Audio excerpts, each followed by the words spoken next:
The Aussies better start getting excited, Robbie, because Caleb Ewan's been brought to the front. It's Jake Alula who want to chase this now.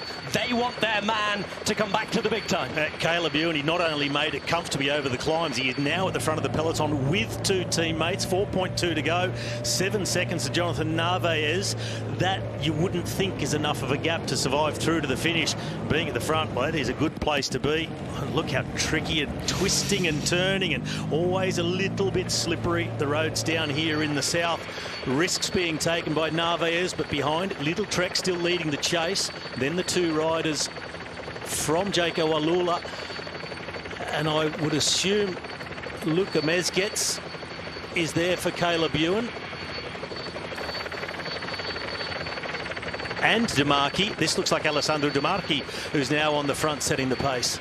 Well, he will have memories.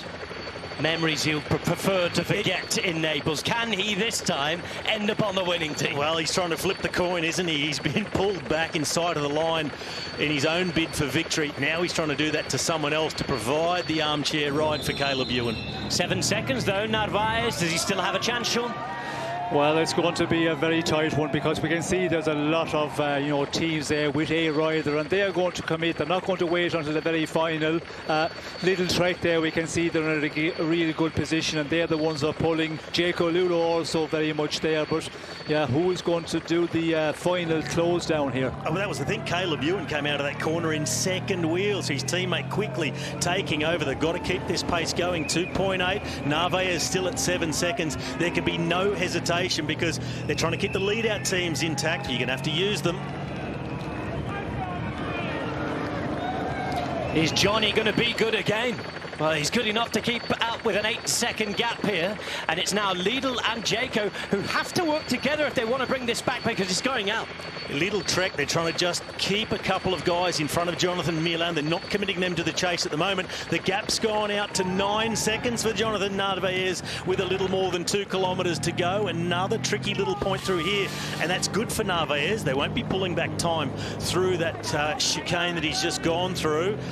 Are they going to outthink themselves back in the peloton? Narvaez looks back and he likes what he sees because it's empty road.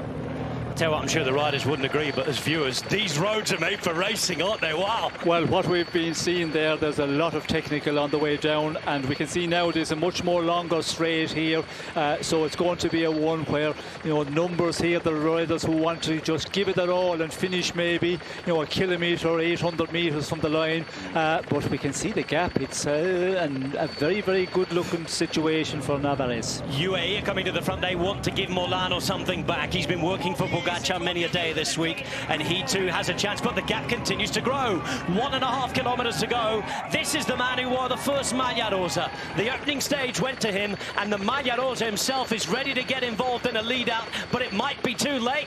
They're bringing this back, or are they in time? I'm not sure now. I am also not sure. 12 seconds, 1.3k to go. If he has 10 seconds with a kilometre to go, he could just very well have enough to steal it on the day, and it won't be stolen. It's just an expression. Coy being brought to the front on the bottom of picture as well, but there's, I think, too many lead-out men waiting too long, want to provide the perfect lead-out, but it's only good if you've caught everyone, and Narvaez is still a long way off the front.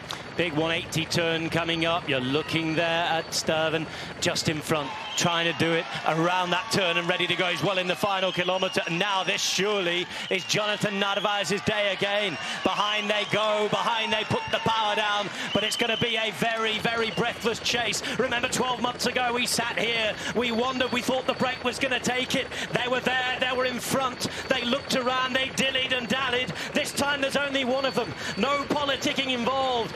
Jonathan Narvaez has gone for it. He attacked, he went away. Don't be confused by the numbers on the left. There's 600 metres to go now, and Pogacar is leading out his own sprinter. Is it going to be Pogacar who breaks Narvaez's heart?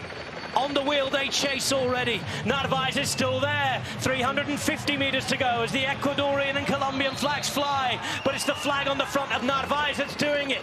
Consonni now launches. He's a country mile from the finish line, but he might get it. It's going to be heartbreak for the second year in a row, maybe in Naples. Let's see. 150 metres to go. One more breathless finish. The sprint is launched from a mile away, and here comes Milan. But it's Coy through the centre, and Olaf Coy not only only breaks the heart of Jonathan Milan. He wins in extremis at his opening Grand Tour.